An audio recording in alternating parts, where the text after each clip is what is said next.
What's up, everybody? Hope you had a great weekend. Welcome in to Payoff Pitch, Action Network's MLB betting podcast. The MLB postseason continues. We are here Monday through Friday this week. On this Monday pod, Brendan Glasheen, your host, with Sean Zerillo and BJ Cunningham. We are touching on all angles as it pertains to the NLDS Game 2s tonight in Atlanta and Los Angeles. We have the Phillies and the Braves. Phillies with a 1-0 series lead, and the Diamondbacks and Dodgers. Arizona puts on a show in the first few innings to get Clayton Kershaw out of the game in the first inning. They lead the series 1-0. It's a best of 5. We are presented by BetMGM. Just a quick housekeeping note. We've been encouraging you to leave a 5-star rating and a review. Some of you have done that, and we greatly appreciate it.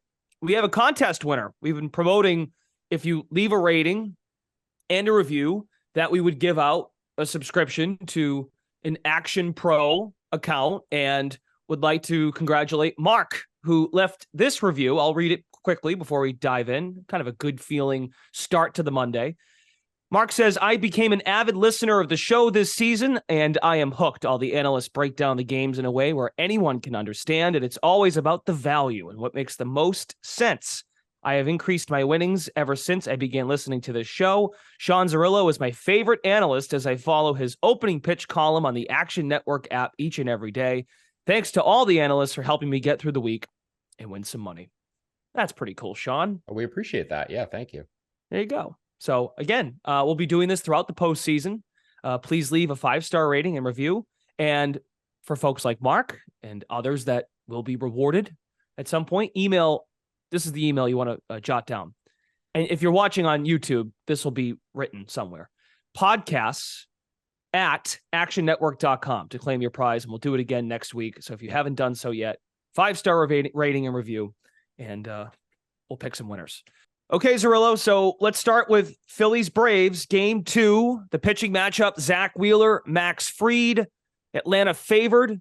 Are they in a bounce back situation? I know this whole company has been on Philadelphia to maybe win the pennant, win the World Series. Where are you at for Game 2 with the Atlanta Braves down 1-0? So I project the Phillies to win the series close to 63% of the time. So I'd make that line about -167. If you could bet -155 or better or so on Philadelphia to win the series, I would consider taking that now, especially if you tailed me on Braves futures at the start of the season. We have a little bit of a hedge on the Phillies with their NL pennant price, but still stand to win much more on the Braves than I do in the Phillies. So we'll consider hedging out on the Phillies a little bit here. But in terms of the Game 2 pricing, I have already built in a hedge as well, because I did bet on Philadelphia to take down Max Fried, who's coming back from a hotspot issue. They didn't want to actually have it become a blister. He had a hotspot on his pitching hand, his left index finger. So they shut him down, put him on the IL. But it reminds me a little bit of what the Braves did with Spencer Strider last year. Strider put on the IL at the end of last season, missed, I believe, 26 days, came back, started at Citizens Bank Park in the playoffs with a bunch of rust, and got blown up. And Max Fried here coming back after 17 days off. Mm-hmm. The Braves offense looking flat in Game 1, as flat as it has all season. I have reasons to be concerned about Max Fried, not only in terms of the blister and not knowing how that's going to affect his pitches, his grip, but also the forearm injury that he sustained earlier in the year. Typically, that is a precursor to Tommy John, or at least an indicator that he may have a UCL injury and deal with a Tommy John related injury at some point going forward. So Max Fried was very effective this year, even in the sample that he had. The underlying metrics, expected ERA, expected FIP, are better than what Zach Wheeler showed. The pitching models prefer Wheeler. And I think I'd prefer Wheeler, knowing that you're getting playoff Zach Wheeler, who, number one, has the lowest playoff whip in baseball history. After his last start, he went below Kenley Jansen and Mariano Rivera. So a 732 whip for Zach Wheeler, lowest in MLB playoff history, minimum 40 innings. Number two, he had his highest average fastball velocity of the season in his last start, 96.8 miles an hour. He averaged 95.6 on the season. His peak for the year was 96.7. So Wheeler threw harder in his last start against the Marlins than he has at any point this season. He ramped up his velocity in the playoffs last year. Zach Wheeler is one of the best pitchers on the planet. Second half stuff plus, or second half pitching plus rating, highest in baseball. So pitching models viewed him as the best pitcher in the second half. Playoff Wheeler we've seen in the past couple of years just takes it up another level. The velocity takes up, the intensity certainly takes up as well, but the stats back up what we've seen. So a very interesting pitching matchup to project here between Wheeler and Fried. As I said, Fried has the better expected FIP, expected ERA. I think the soft contact stuff that he generates does get lost in the sample. I would expect both guys to go longer in this matchup. The Phillies used a bunch of relievers in game one. I believe they recorded 16 outs for their bullpen. The Braves behind Max Fried don't really have more than AJ Smith-Shawver as a long man. And beyond that, their pitching depth for game three with Bryce Elder and, going deeper into the series, it gets a little bit concerning for Atlanta. So they really do need Max Fried to give them innings, give them a good start today. I do give Atlanta the offensive advantage. And in terms of how the splits project, righties versus lefties, I actually do think it's a bigger advantage for Atlanta today than they had in game one. But I think Zach Wheeler gives them the pitching advantage over Max Fried. So I like the Phillies down to about plus 125 for the full game, plus 115 for the first 5 innings. Or I should say plus 125 for the first 5 innings, plus 135 for the full game. That's where I bet the 2 lines down to respectively. And then concerning the pitcher props, Wheeler opened at 14.5 outs last night. I like the over there all the way up to minus 200. It moved to 15.5 today. You could bet 15.5 to minus 140. I projected him to record closer to 17 outs. All 7 playoff starts he's had since last season, all 7 starts he's had against Atlanta since the start of last season. Wheeler's recorded at least 15 outs in all of them, even in the ones where he's given up runs. And as I said, with the Phillies bullpen going long in game one, having that extra day of rest, Wheeler basically being lined up to start again later in this series, it's unlikely that he gets pulled out of here earlier, even if he gives up runs. So Wheeler over 15 outs, over 15.5 outs to minus 140. I think that's fine. And I'm staring very hard at Max Fried over 14.5 outs. I can't bring myself to do it with him coming off of the IL and the Braves down a game, but it seems very evident to me that he's going to go at least 5 innings today. So tempted to play Fried over outs, but I think I'll pass and just back the Phillies on the money line and Wheeler's over. Okay. A lot to unpack. It's amazing what one game in a 5-game series, how it just shifts your thinking, knowing that the spot for Fried, who this blister, as Zerillo mentioned, 17 days off since he last pitched. The blister first became an issue this year. He's been dealing with it since he's been in the big leagues. It actually occurred against the Phillies. He went 5 innings, allowed 4 hits. Actually didn't pitch all that bad, but he went 5 innings. I wanted to throw that in there. But the latest we heard, BJ, of Fried on the mound was in a simulated game in Atlanta last Tuesday. And he said, I got out there, got up 5 times, kept my arm going, just made some guys feel like I was in some sort of competitive environment. So said all the right things. He's feeling okay, and he wants to be there for his team. What's your confidence level in Max Fried to help the Atlanta Braves even this series? I mean, listen, this pitching house is low. Like, if you looking through his games this season, ever since he returned from his forearm injury in August, there's only been 1 start where he hasn't gone 5 innings. So I get there's a lot of concerns with the blister, and I get there's concerns that this Phillies lineup might hit him and they might yank him at any sign of trouble. But like Sean mentioned, the Braves really only have 1 long reliever, and are they're going to empty their bullpen here in game 2? I get they're down a game, so they're desperate. So maybe if he gets runs at any sign of trouble, they will actually do that. But 14.5 seems quite low. As far as the full game, I have the Braves projected at minus 140, so I'm pretty close to around the market is. So I will end up passing on that. Total of 7.4 for me as well. So potentially maybe looking at an under. But I'm also on Wheeler over 15.5 outs, just tailing Sean on that one because, I mean, if you look through his game log, he has gone 5 or more innings basically every single game throughout the entire season, except for a couple spots where he's gotten blown up. And that can definitely happen in this type of game against the Braves. But, Fried's pitching outs, I'm going to stare at a lot throughout the day and decide whether I want to play it, because just betting him to go 5 innings, given the situation that Atlanta's in now, we obviously had an off day, so the bullpen is fully rested. Right. But and only, especially with it being a 5-game series as well, do you really want to empty your bullpen here? They need him to go innings. So I'm going to stare at that hard today. But yeah, I'm with Sean on Wheeler over 15.5 outs. And I'm going to stare at Fried over 14.5 outs for a long time. And appreciate Anthony DeBodo pointing that out to me last night with Wheeler's number being so low. He texted me and we discussed that. And I was like, blindly, I would make that 16.5 or 17. And that is where I ended up projecting it out in terms of the math. So yeah, that Wheeler over seems like a good bet. And BJ, like the Fried 14.5 outs last night, Wheeler moved up, right? I bet it moved up overnight. Fried was one of those where I'm like, I'm not going to bet this, and I really hope it moves away from me overnight, and I never have to think about it again. And it never moved. Now and it's almost like more though. concerning that it didn't move. So yeah, I'm going to stare at it all day as well, and we'll see if I end up pulling the trigger.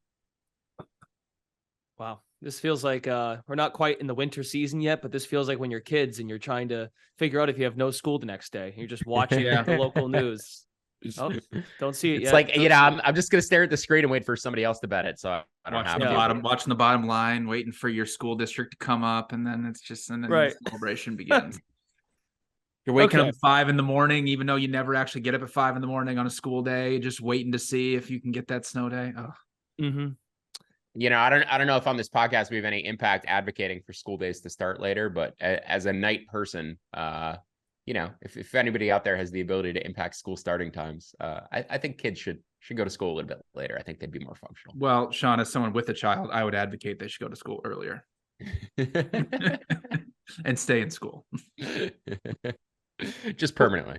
Moving on. But I enjoyed that. Diamondbacks Dodgers is our second NLDS game 2 tonight.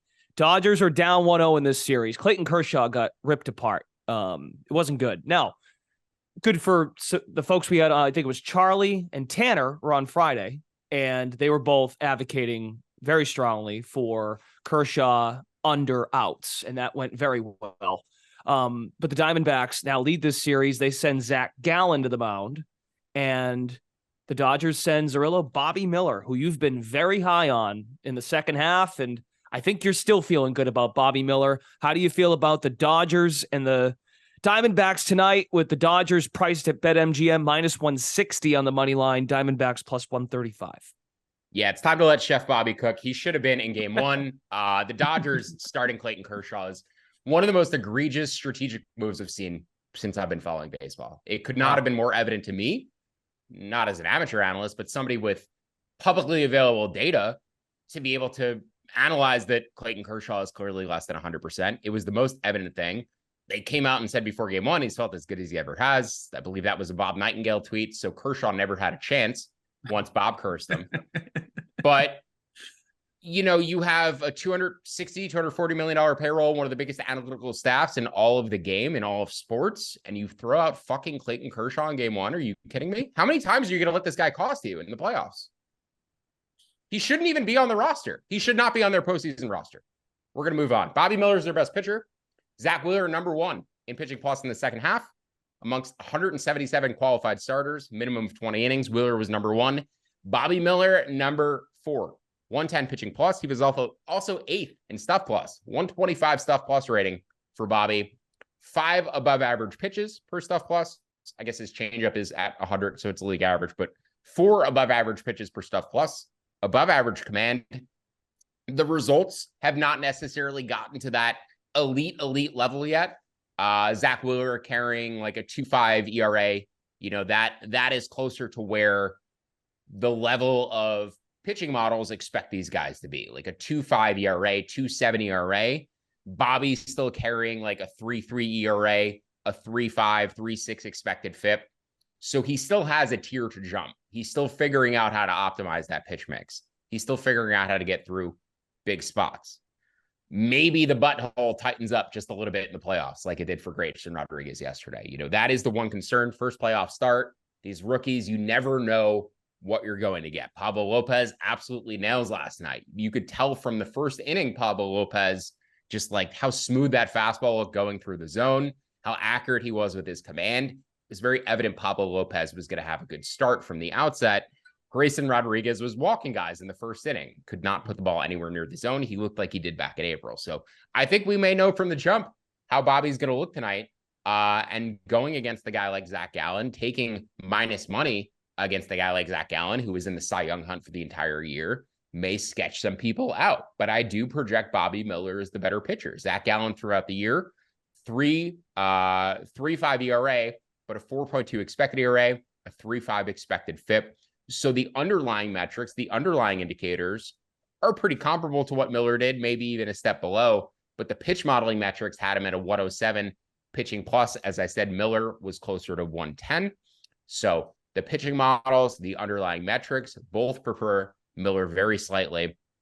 The offensive splits relative to game one, I think, does help Arizona. Arizona projected much worse against lefties than they do against righties.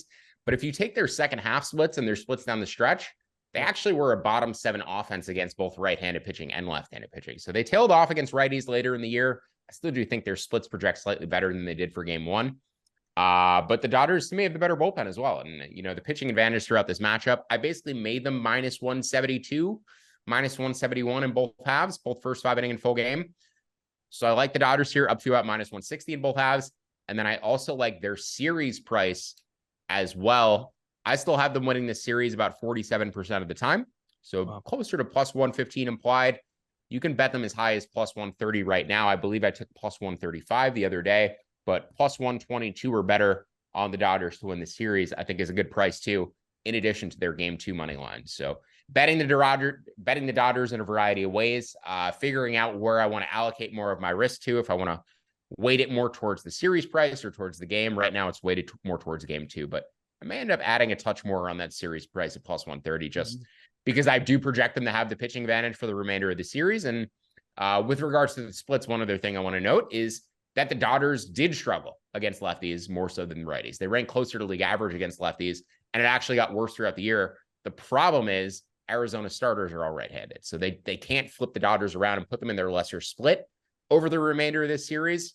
And that leads me to just liking the Dodgers series price a touch more. So Dodgers in both halves and also their series price before game 2. Okay. I don't know if you talked a lot about their offense. I don't think you did. What did you think of their approach at the plate? 4 hits in game 1, the Dodgers. Yeah, they've always torched Merrill Kelly. I've lost a lot of money betting on Merrill Kelly going into Dodger Stadium. So to just see them be flat was odd, but it was also odd to see the Braves be flat. Like Ronald Acuna Jr. had a runner on 3rd and 1 out in the 5th inning, and we had a first 5 bet on the Braves that they ended up losing 1-0. But that's a spot all year where the Braves score 2 runs and win the first 5 innings, and they didn't even get the run home from 3rd with 1 out. So, there's going to be a lot of discourse about the extra days off for these number 1 and number 2 seeds. The National League Series having an extra day off. The Braves have played 1 game, in the past 8-9 days or whatever. They did play some intra-squad games to try to get themselves going. But yeah, it just seemed like all of these offenses, aside from Houston, were flat coming back. And I don't really know what to make of it. I don't really know what's going to happen going forward with regards to the schedule and how they play it out. But yeah, it's odd that these teams who were in situations where normally they have success and they seem so flat. And I don't know how we go about fixing that and not giving the best teams a bye. But I think maybe we just need to condense down the wild card schedule a touch. BJ, where are you at for game 2? Dodgers down 1-0, and they send Bobby Miller to the mound. I am with Sean. I like the Dodgers full game and first 5, projecting them closer to minus 200 for both halves. I'm sure we have a few listeners who haven't watched a lot of baseball throughout the season, or probably just coming in, want to bet the playoffs. Well, first off, welcome. And if you haven't watched Bobby Miller pitch, I mean, his stuff, like Sean mentioned, is absolutely electric. Averages almost 99 miles per hour on his fastball, then has a sinker that averages close to 98, or a little over 98 miles per hour with 19 inches of run on it. It is insane how good his pitching is. His fastball stuff plus rating, 130 this season. Only Spencer Strider had a better fastball by stuff plus rating. The Diamondbacks against pitches that are 98 miles per hour or faster this season, -5 run value, 315 expected weighted on base average, which is kind of around where the league average is. And like Sean mentioned, Gallen really hasn't been impressive down the stretch here, especially in the wild card round. He did give up 2 runs, 5 hits, 3 walks. Really wasn't that great. Like Sean also mentioned, negative regression candidate. And the thing about Gallen is when he gets hit really hard. 3rd percentile for average exit velocity allowed, 5th percentile for hard hit rate allowed, 9.2% barrel rate allowed. Dodgers faced him twice this season and roughed him up. One was on opening day and the other one was on August 28th, where they hit him for 6 runs at Dodger Stadium. So like Sean mentioned, Dodgers have the split advantage here. And again, I think that the market's just a little too low on Bobby Miller. And yes, he might implode here, but he is the better starting pitcher in this matchup, and the Dodgers do have a better lineup. So Dodgers first 5 and full game. When you say, Zerillo, that you think the Dodgers have the pitching edge, I'm just who would go game 3 for LA? Who'd you guess? Lynn, So right? I would pitch, it might be Lance Lynn. I would try to combine Emmett Sheehan and Ryan Pepio in sort of a piggyback mode. And Ryan Pepio, along with Miller, was a top 15 starting pitcher per pitching plus in the second half. The name value isn't there. Pepio didn't throw a ton of innings, but the effectiveness is certainly there in the underlying numbers. So the Dodgers do have the pieces to assemble the innings together, and high quality innings. It's just a matter of Dave Roberts pulling the right trigger and stringing them together. But yeah, Kershaw going game 1 was just like, that's why I asked that, because I'm assuming I think you're hoping, not assuming, you're hoping that you don't see Kershaw again.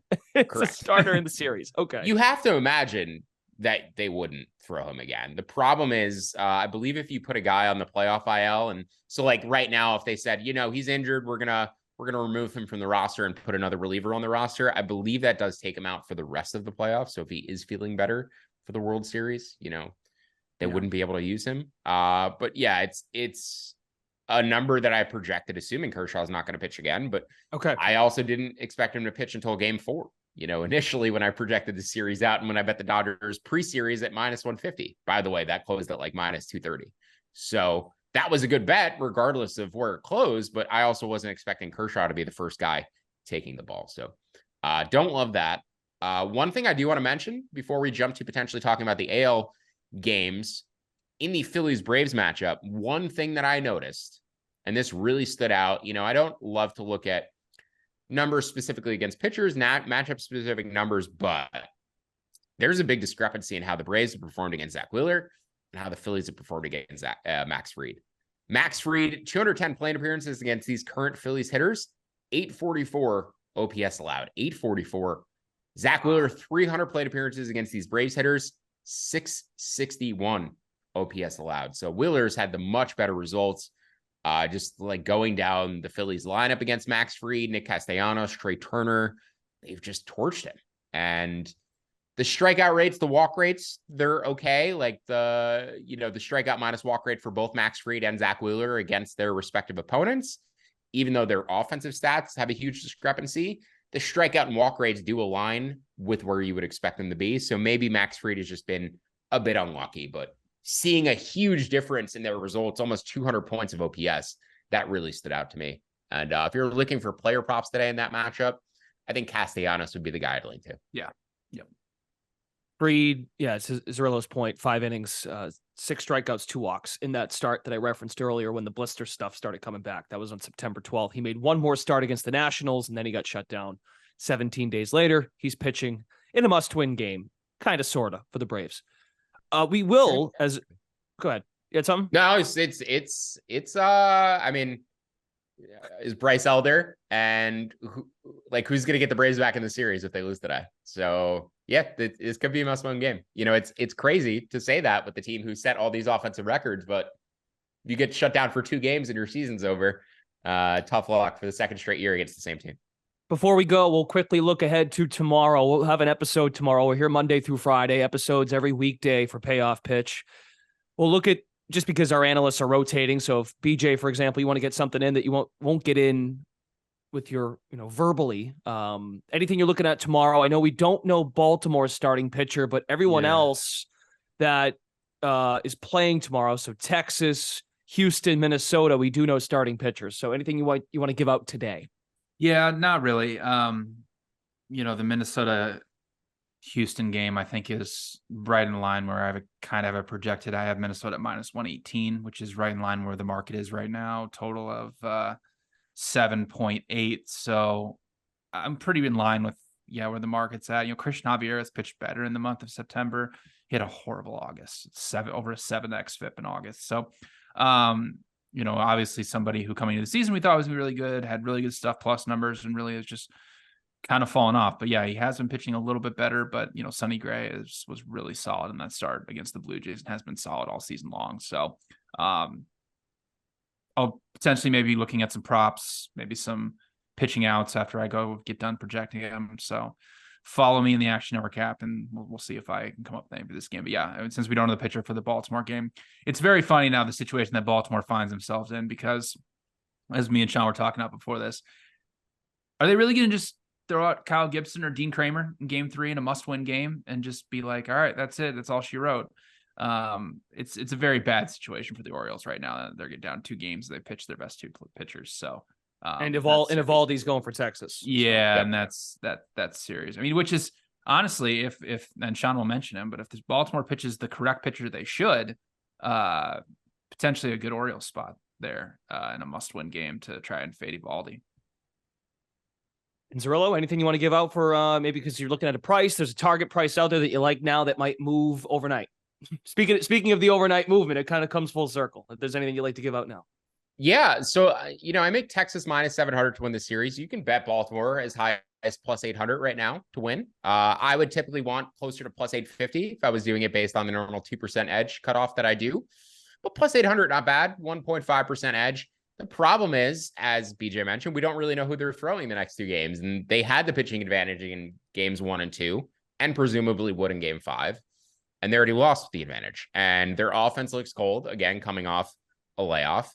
But Nathan Eovaldi also looked great in that wild card start. And it was the best he's looked in months. And I put in my article, his velocity trend, it had dipped towards the end of the season, and I thought he was injured. But unlike Kershaw, his last start did give an indication that he may be coming back to health, because his velocity, even though he got shelled, gave up 7 runs in his final regular season start, the velocity had ticked back up to where he was earlier in the year. It was like, oh, if he's going to be around that level, maybe he can get back to being effective. And he looked phenomenal in that wild card start. So Nathan Eovaldi, have to bump his projections back up and make him back closer to where he was at his peak this season, because that's how he looked in that wild card start. His slider was really sharp, fastball really accurate. So yes, technically an edge on Baltimore plus 800. I don't think I'm going to be betting that. I'll probably look to bet them game to game. If I do at all, need to see the starting pitcher announcement. And then for Minnesota and Houston, I make Houston still about minus 104 to win this series. I will project the Twins as a favorite over the next 2 games in Minnesota, but I did bet Houston for +1 at plus 124 for game 1. Now, I only projected this closer to about plus 112, so it wasn't a big edge, and it's already out of range. And frankly, I don't even want to be on it, considering I have my Twins tickets, but it was just a bet based on the numbers. Christian Javier, as BJ mentioned, much better down the stretch. I did think that he refound his form. The numbers came back to where we expected in the preseason. Sonny Gray, for me, I think is really interesting to match up with the Astros, because he doesn't give up the home run. And we see teams, they post the stat all the time during playoff games, but I believe the last 5 years, teams who win the home run battle win playoff games 85% of the time, close to 90% of the time.